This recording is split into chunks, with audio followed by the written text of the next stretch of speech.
أكون أحب إليه من والده وولده والناس أجمعين أو كما قال عليه الصلاة والسلام. উপস্থিত আল্লাহ রাব্বুল আলামিনের প্যারা হাবিব সাল্লাল্লাহু আলাইহি ওয়াসাল্লামের প্যারা উম্মত যাদেরকে আল্লাহ পাক রব্বুল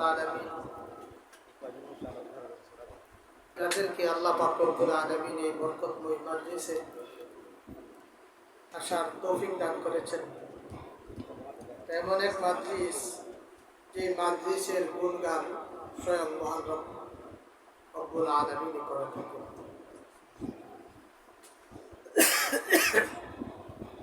আল্লাহ পাক রব্বুল আলামিন মানুষকে সৃষ্টির ভিতরে দুইটা পার্ট আছে। হযরত আলোচনা করতেছিলেন যে মানুষের সৃষ্টির দুইটা পার্ট, একটা পার্ট হলো দেহ আর একটা পার্ট হলো রূহ। মানুষের দেহ আর রূহ প্রত্যেকটা পার্টেরই খাদ্যের প্রয়োজন। কোন পার্টে খাদ্য ছাড়া ওই পার্টটা কি থাকে না, সুস্থ থাকে।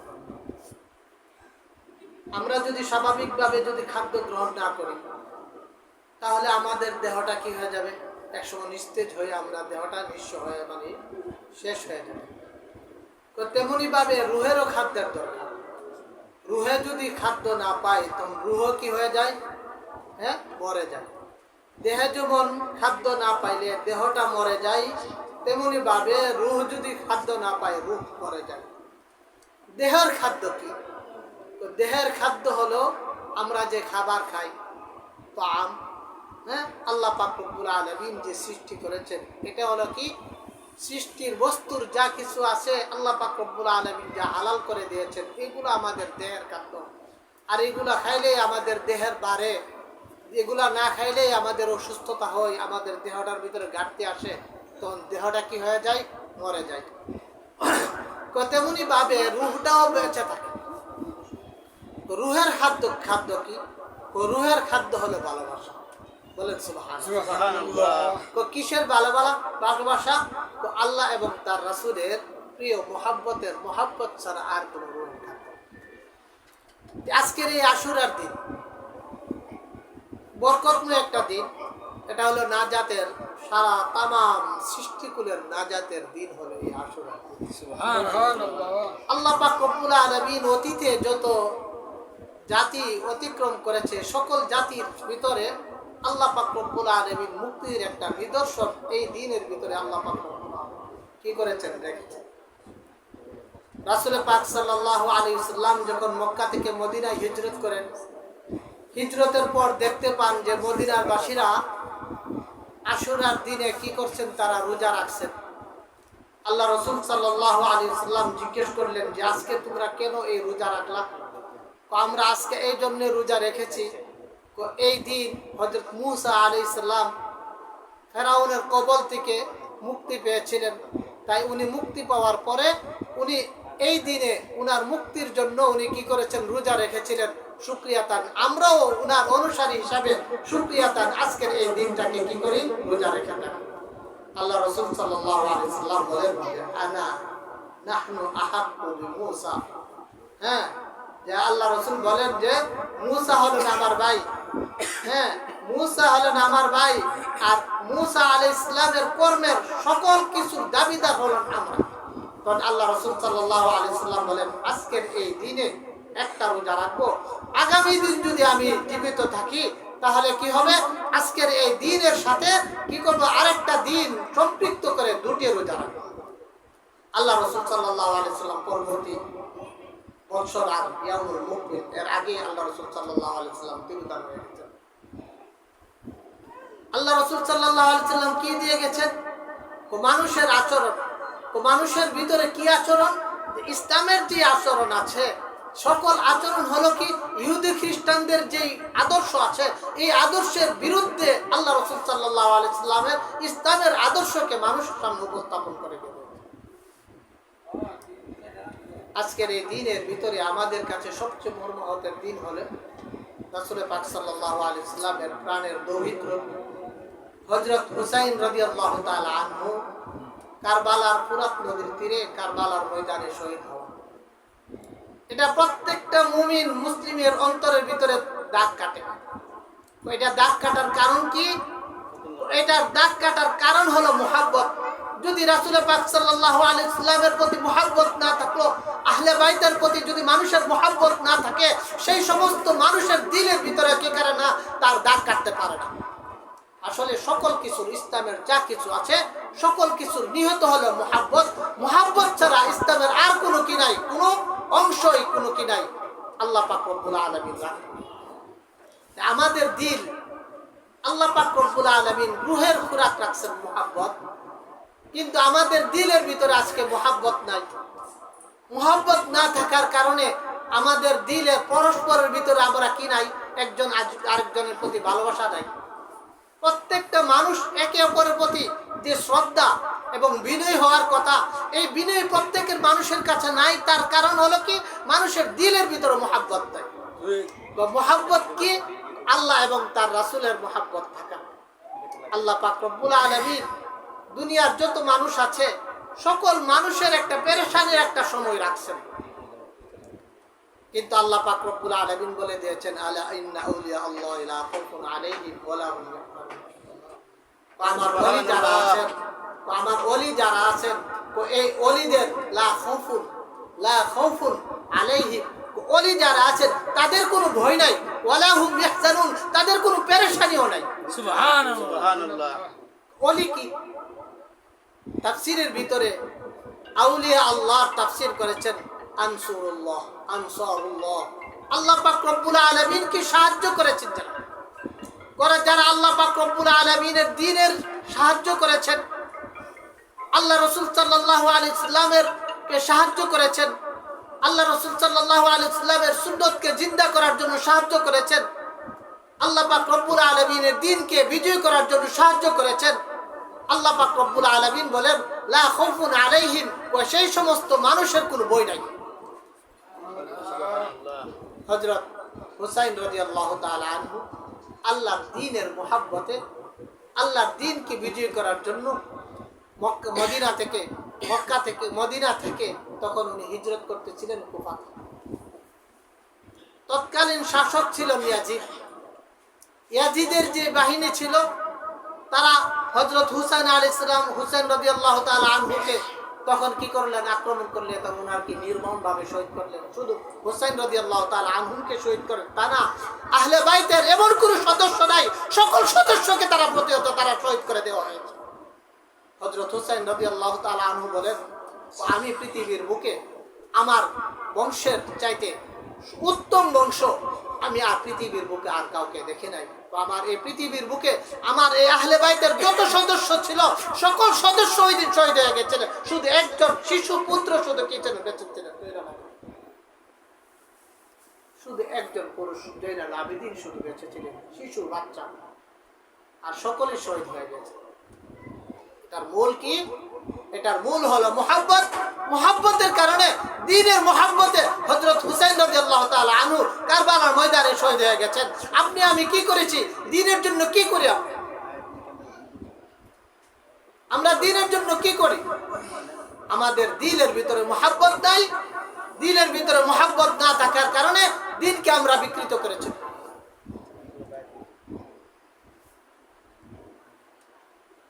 আল্লাহ পাক রব্বুল আলামিন কিয়ামতের দিবসে যখন সকলে সমবেত হবে, সবাই যখন উঠবে, প্রত্যেকটা মানুষ ভয়ে আতঙ্কিত গ্রস্ত হয়ে থাকবে। এমন ভয় থাকবে, একজন মানুষ আরেকজনকে দেখে ছুটাছুটি করতে থাকবে, প্রত্যেকটা মানুষ পেরেশানিতে থাকবে। আল্লাহ পাক রব্বুল আলামিন বলেন, লা খাউফুন আলাইহিম, ও আমার ওলিদের ওই সময়ের ভিতরে আমার ওলিদের কি নাই, কোনো ভয় নাই। ও কেন কি ভয় নাই? ওই দিন যত শাস্তি হবে, মৃত্যুর পরবর্তী যত শাস্তির ব্যবস্থা আছে, সকল ব্যবস্থা থেকে আমার ওলিদেরকে আমি মুক্তির ব্যবস্থা করে দিয়েছি। আল্লাহ পাক রব্বুল আলামিন সকল ওলিদেরকে মুক্তির ফয়সালা করে দিয়েছে। আর কি করেছেন? ওয়ালা হুম ইয়াহজানুন, কো মানুষের পেরেশানিও নাই। কো কিসের পেরেশানি? দুনিয়ার জীবনে চলতে গিয়ে মানুষ যে ভুল ভ্রান্তি করে, এই ভুল ভ্রান্তি থেকেও আমি তাকে মুক্তি করে দিয়েছি। বলেন সুবহানাল্লাহ। ওয়ালিদেরকে দুনিয়ার জীবনের কোনো পেরেশানি আসবে না। মানুষের কর্মের কারণে মানুষের যে একটা পেরেশানি আছে, ওই পেরেশানিও তাকে স্পর্শ করবে না। কেন? সে দুনিয়ার জীবনটা কাটিয়ে দিচ্ছে আল্লাহ পাক রব্বুল আলামিন রাসূল পাক সাল্লাল্লাহু আলাইহি ওয়াসাল্লামের মহব্বতের ভিতরে। সুবহানাল্লাহ। যখন কোন মানুষ কাউকে মহব্বত করে, এই মহব্বতের বরকতে তখন তাকে কি করে, তার দুনিয়ার সম্পদটাই তাকে দান করে দেয়। যেমন আমরা স্বাভাবিকভাবে আমরা যদি বিবাহ করতে চাই, দুনিয়ার নিজাম বিবাহ করা, স্ত্রীর জন্য আমরা কি করি? আমরা সারা দিন যা আছে উপার্জন করি, আমাদের উপার্জিত যত সম্পদ আছে, এমন কোন সম্পদে তাকে ব্যবহার করতে অনুমতি নাই, এমন কোন সম্পদ আছে? একজন স্বাভাবিক একজন স্ত্রীর জন্য আমরা কি করি? আমাদের যত উপার্জিত সম্পদ আছে সকল সম্পদ সে ভোগ করতে পারে। ওইটার কারণ কি? মুহাব্বত। মাওলা পাক আল্লাহ পাক রব্বুল আলামিন পৃথিবী যা কিছু সৃষ্টি করেছেন, আল্লাহর মুহাব্বত যখন মানুষের দিলের ভিতরে থাকবে, আর তখন আল্লাহ পাক রব্বুল আলামিনের মুহাব্বত বরকতে আল্লাহ পাক রব্বুল আলামিনের সৃষ্টির সকল সীমানায় মানুষ বিচরণ করতে থাকবে, তার কোনো কি থাকবে না, কোনো অনুমতির কোনো প্রয়োজন হবে না। সুবহানাল্লাহ। এটা কিভাবে আসে? এটা আসবে রাসূল পাক সাল্লাল্লাহু আলাইহি ওয়াসাল্লামের মুহাব্বতের বরকতে। আপনি কাকে মুহাব্বত করবেন? মাওলা পাককে মুহাব্বত করবেন। মাওলা পাককে মুহাব্বত কিভাবে করবেন? রাসূল পাক সাল্লাল্লাহু আলাইহি ওয়াসাল্লামের মুহাব্বত যদি আপনার অন্তরে না থাকে, রাসূল পাক সাল্লাল্লাহু আলাইহি ওয়াসাল্লামের দিন যদি আপনার অন্তরে না থাকে, আল্লাহ পাকের পরিচয় যদি আপনার জানতে চান, রাসূল পাক সাল্লাল্লাহু আলাইহি ওয়াসাল্লামকে আগে জানতে হবে। রাসূল পাক সাল্লাল্লাহু আলাইহি ওয়াসাল্লামের মুহাব্বত আপনার ভিতরে নাই। আল্লাহ রাসূল সাল্লাল্লাহু আলাইহি ওয়াসাল্লাম বলেছেন, লা ইউমিনু আহাদুকুম হাত্তা কুনা আহাব্বা। আমার মুহাব্বত যদি তোমার দিলের ভিতরে না থাকে, লা ইউমিনু আহাদুকুম, তোমার ঈমানে নেই। কিসের ঈমান? মানুষের পরিপূর্ণতা, ঈমানের পরিপূর্ণতা যদি চাও, তাহলে রাসূল পাক সাল্লাল্লাহু আলাইহি ওয়াসাল্লামের মুহাব্বত তোমার অন্তরে থাকতে হবে। আমরা ঈমানে মুফাসসাল পড়েছি, আমানতু বিল্লাহি ওয়া মালাইকাতিহি ওয়া কুতুবিহি ওয়া রাসূলিহি। রাসূলদের যদি ঈমান না থাকে, বিশ্বাস যদি না হয়, তাহলে তুমি মুসলমানও হতে পারবে না। ঠিক। মানুষের রাসূল পাক সাল্লাল্লাহু আলাইহি ওয়াসাল্লামের মুহাব্বত যদি না থাকে, আল্লাহর মুহাব্বত আপনার দিলের ভিতরে আসতে পারে না। রাসূলের মুহাব্বতের বরকতে আল্লাহ পাক রব্বুল আলামিনের মুহাব্বত আপনাকে করতে থাকবে। ওইটা কিভাবে? আল্লাহ পাক রব্বুল আলামিন মানুষকে আল্লাহ পাক রব্বুল আলামিন সৃষ্টি করেছেন। এই সৃষ্টি করার কারণে স্বাভাবিকভাবে আল্লাহ পাক রব্বুল আলামিনের কর্ম মানুষের পক্ষে করা সম্ভব না। কিন্তু একটা কর্ম আছে, যে কর্মটা এই বান্দা আল্লাহ পাক রব্বুল আলামিনের কর্মের অনুকরণ করতে পারে। সেই কর্মটা হলো কি? দরুদ শরীফ। আল্লাহ পাক রব্বুল আলামিন বলেন, সাল্লু আলাইহি ওয়াসাল্লিমু তাসলিমা, ইয়া আইয়ুহাল্লাযীনা ইন্নাল্লাহা ওয়া মালাইকাতাহু ইউসাল্লুনা আলান নবী। আল্লাহ নিজেই কোরআনে ঘোষণা করেছেন যে আমি রাসূলের উপর কি করি? দরুদ পড়তে থাকি। দুনিয়াতে কোনো মানুষ যখন যত পেরেশানিতে থাকে, যত মুসিবতে থাকে, সকল মুসিবতের ভিতরে যখন রাসূল পাক সাল্লাল্লাহু আলাইহি ওয়াসাল্লামের দরুদ পড়তে থাকবে, তার সকল মুসিবত এই দরুদের বরকতে দূর হয়ে যাবে। সুবহানাল্লাহ। আমার রাসূলকে মুহাব্বত ভালোবাসার কারণে আল্লাহ পাক রব্বুল আলামিন আরেকটা নিয়ামত মানুষের জন্য রাখছেন। সবচেয়ে বড় নিয়ামত যেই রাখছেন আমার নবী সাল্লাল্লাহু আলাইহি ওয়াসাল্লামকে ভালোবাসার কারণে। তো দুনিয়াতে আপনি যত কাজ করেন, নামাজ পড়েন, রোজা রাখেন, সিয়াম করেন, যা কিছু আছে, সকল কর্ম আল্লাহ পাক রব্বুল আলামিন ইচ্ছা হলে তা কবুল করতে পারেন। কিন্তু আমার নবী সাল্লাল্লাহু আলাইহি ওয়াসাল্লামের উপর যদি আপনি দরুদ পড়েন, আমার মাওলা পাক বলেছেন, ও আমার নবীর উপর যারা দরুদ পড়বে, আমি এই দরুদটা তাকে কবুল করে নেব। এই একটা মাত্র আমল আছে যে বান্দার জন্য আল্লাহ পাক রব্বুল আলামিন নির্ধারণ করে দিয়েছেন, রাসূলের উপর দরুদ পড়লে এই দরুদটা আল্লাহ পাক রব্বুল আলামিন কবুল করে নেন। বলেন সুবহানাল্লাহ। আর কোন আমল আল্লাহ পাক রব্বুল আলামিন বান্দার জন্য রাখেন নাই যে আমলটা করলেই সে তার কবুল হয়ে যাবে। শুধু দরুদ যদি পড়ে, আল্লাহ পাক রব্বুল আলামিন এই দরুদের বরকতে আল্লাহ পাক রব্বুল আলামিন তার সকল আমল কি করবেন? কবুল করে নেবেন। একটা দরুদে কেমন হয়? একটা দরুদ যদি একবার কোনো ব্যক্তি যদি পড়ে, একবার যদি কোনো ব্যক্তি দরুদ পড়ে সাল্লাল্লাহু আলাইহি ওয়াসাল্লাম, আপনারা একবার বলছেন, বলেন সাল্লাল্লাহু আলাইহি ওয়াসাল্লাম। এই সাল্লাল্লাহু আলাইহি ওয়াসাল্লাম অতটুকু একবার বলার কারণে আল্লাহ পাক রব্বুল আলামিন একজন ফেরেশতা কি করবেন? সৃষ্টি করবেন। এবং কত বড় ফেরেশতা! আল্লাহ পাক রব্বুল আলামিন তার পাটা থাকবে তাহতাস সারা, আর তার মাথাটা থাকবে আরশে মুহাল্লার সাথে সম্পৃক্ত, তার হাত পা থাকবে পৃথিবীর বিস্তৃত। আল্লাহ পাক রব্বুল আলামিন এত বড় একজন ফেরেশতা কি করবেন? সৃষ্টি করবেন। আর তার পাখা শাখা কত থাকবে? হাতের বাহু কতটি হবে? ওই সৃষ্টিকুলের যত সংখ্যা আছে সকল সংখ্যা সমপরিমাণ তার বাহু হবে। এই বাহুর ভিতরে তার কতটি পশম হবে কেউ বলতে পারবেন? আন্দাজ করতে পারবেন না। এত বড় একজন ফেরেশতা আল্লাহ পাক রব্বুল আলামিন সৃষ্টি করবেন। এই ফেরেশতা আল্লাহ পাক রব্বুল আলামিনের কুদরতি নূরের সাগর আরশে মুহাল্লার সন্নিকটে যে নূরের সাগর আছে, এই সাগরে ডুব দিবে। ডুব দেওয়ার পরে উঠবে, উঠার পরে নূর থেকে তার শরীর থেকে যতটি ফুটা জ্বরে পড়বে, এই প্রত্যেকটা ফুটার বরকত, প্রত্যেকটা ফুটাতেই আল্লাহ পাক রব্বুল আলামিন একটা একটা ফেরেশতা সৃষ্টি করে দিবেন। আর একটা ফেরেশতা, প্রত্যেকটা ফেরেশতা কিয়ামতের আগ পর্যন্ত এই ব্যক্তি যে একবার সাল্লাল্লাহু আলাইহি সাল্লাম পড়েছে তার জন্য দোয়া করতে থাকবেন। বলেন সুবহানাল্লাহ। এখন তার কতটি প্রসব, সে অত বড় দেহ, এত বড় সৃষ্টির সমপরিমাণ পর্যন্ত তার কি আছে? বাহু আছে। তাহলে তার প্রসবে প্রত্যেকটা কত ফুটা, তার একটা ডুবন্ত এই শরীরটা যারা দেওয়াতে কতটা ফুটা পড়েছে? একবার সাল্লাল্লাহু আলাইহি ওয়াসাল্লামের বরকত। তাহলে আপনি আমি রাসূলকে যদি ভালো না বাসতে পারি, রাসূলের মহব্বত যদি আপনার দিলের ভিতরে না আসে, তাহলে আপনার কার মহব্বত আপনার দিলের ভিতরে রাখবেন? আপনার দিলের ভিতরে কার মহব্বত রাখবেন? আল্লাহ পাক রব্বুল আলামিন রাসূলকে মহব্বত করে এই পৃথিবী সাজিয়েছেন। আর আপনি রাসূলকে মহব্বত করতে থাকেন, আল্লাহ পাক রব্বুল আলামিন এই মহব্বতের বরকতে আপনার সকল গুনাহ খাতাগুলো মাফ করে দিবেন। সুবহানাল্লাহ। আমাদের জীবনে সবচেয়ে বড় চাওয়া কি? আমাদের জীবনে সবচেয়ে বড় চাওয়া হলো কি? আমাদের জীবনে সবচেয়ে বড় চাওয়া হলো গুনাহ মাফ হয়ে যাওয়া।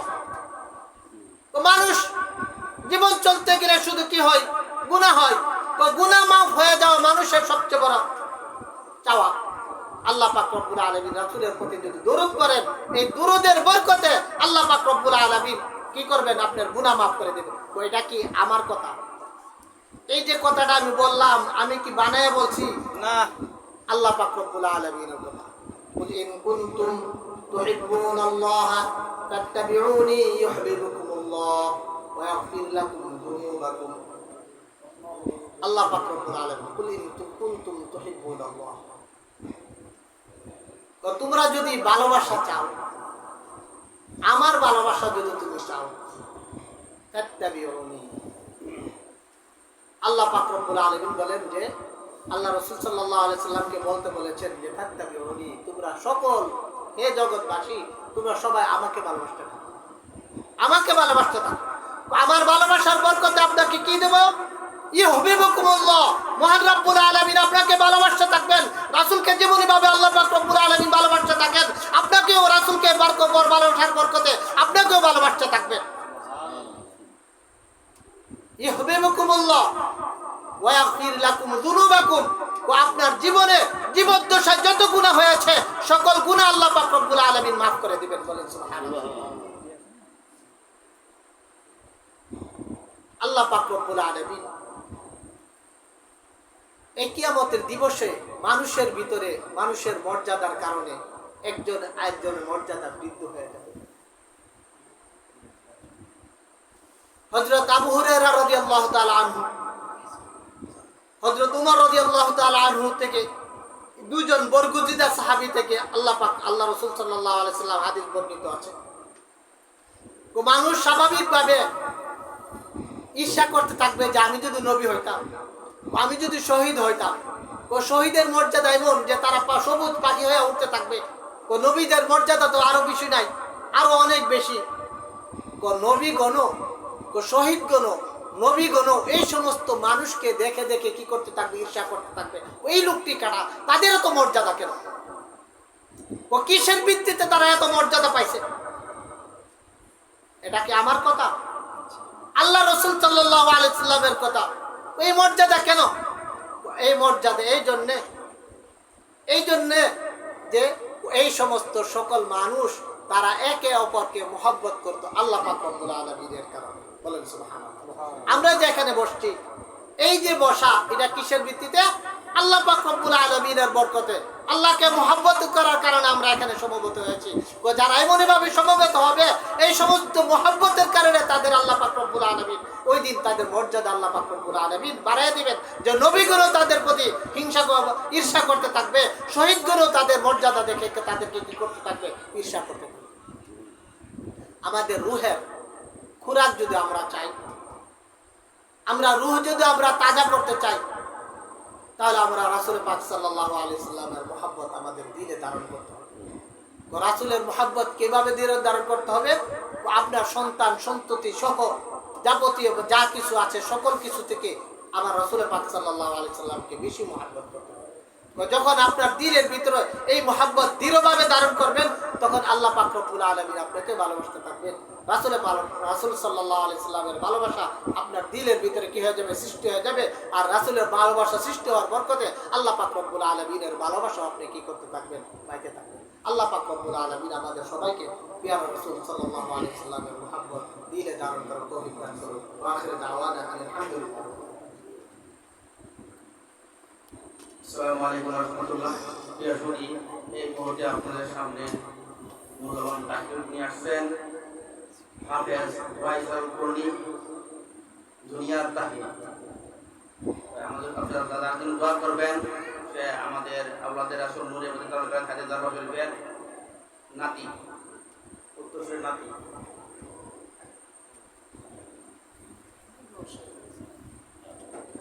আসসালামু আলাইকুম ওয়া রাহমাতুল্লাহ।